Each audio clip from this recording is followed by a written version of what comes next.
So I remember the day that I had a day off from work, and my family wanted to go to a slimy museum of arts and green stuff. So I hopped in my truck and shoved my kids in the back. My mother and father and grandfather tagged along as well.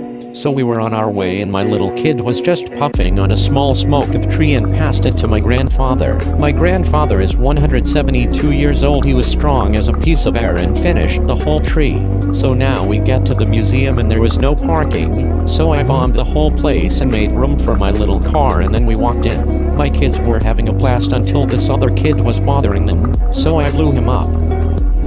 He was gone.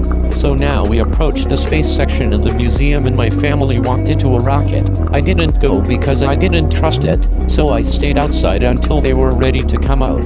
So now it's been I don't know, like 4 hours and my family is so shitty and boring and we're still in the rocket. I got so mad that I was yelling for my family to get out of the rocket. Whatever, it was time for them to either get out or get blown up. So I started counting down 3, 2, 1. I blew up my family in a rocket that day and never saw them again.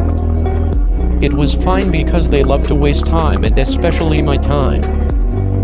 Now I leave the museum cause usually you stay at a museum with a group, but my group blew up. So I look up in the sky above the museum and see my grandpa come shooting down at me. He apparently jumped out of the rocket when it was about 40,000 feet in the air. Then he pushed me into the car from midair and broke all my ribs.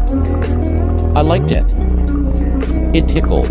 Anyways, he only dropped off because he didn't feel like going to outer space with a gushy bloody dead family in a rocket. So we got back into my car and smoked another tree. Then I blew up the car. Grandpa was now smoking himself. I walked away that day and went on the train home. I blew up the train station on my way out. Then when I arrived at home, I blew it up too.